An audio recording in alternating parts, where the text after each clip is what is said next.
We're now being joined by Heino Kling from Washington, D.C. He's a former Deputy Assistant Secretary of Defense for East Asia. He is now joining us.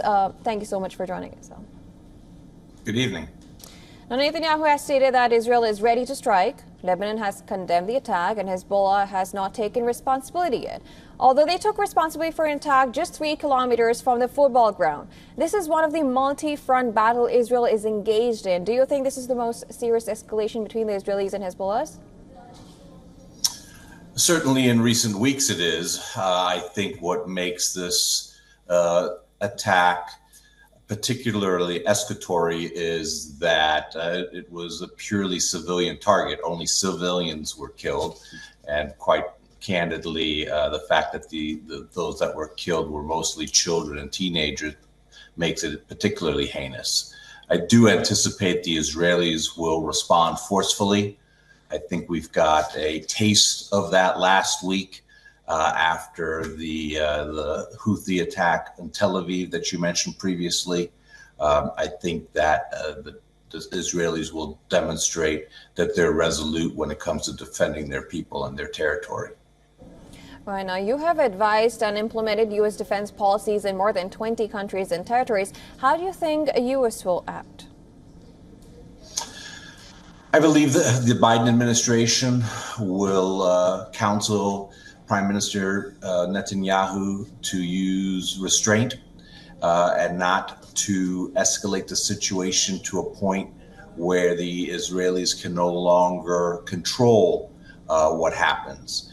I think we got a taste of that after the Iranian attack on Israel, the unprecedented strikes of missiles and drones that resulted in an American-led effort to intercept the vast majority of them. However, President Biden, I think, is going to have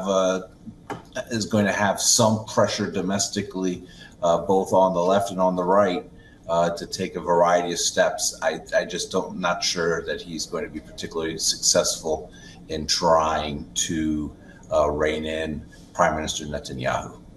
Now, the U.S., Egypt, Qatar, and Israel are scheduled to meet in Italy to discuss the ongoing hostage and ceasefire deal. How do you think this attack will now impact the ceasefire deal? Well, it certainly presents an additional challenge. I would even question the timing of this attack, because on the heels of Prime Minister Netanyahu's time in the United States, he spent the last several days here meeting both with President Biden and Vice President Harris, as well as former President Trump. It appeared as if there was some guarded optimism that we were on the cusp of a potential temporary ceasefire that would lead to the release of some of the hostages that Hamas has held since October 7th. I think this attack by Hezbollah, whether by design or not, is going to make those negotiations even more challenging. And I would anticipate that while those negotiations are going on, the Israeli Defense Forces will launch a counterstrike against Hezbollah in Lebanon.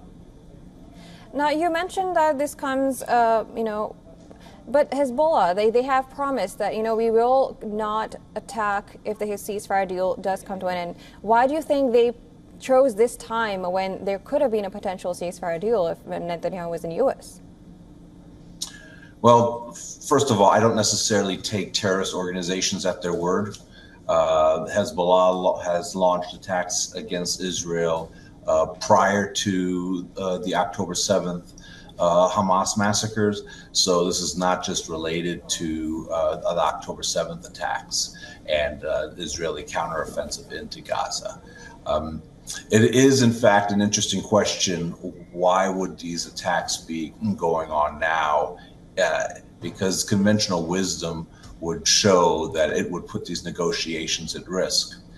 I think history will tell us whether or not, again, this was by design to thwart these negotiations and perhaps not have a ceasefire and not have a cessation of hostilities. We have to remember that the common denominator with Hezbollah, Hamas, and the Houthis is the regime in Tehran.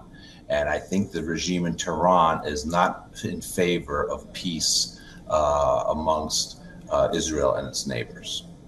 Right. Thank you so much for giving your insights and joining us on the show. Thank you.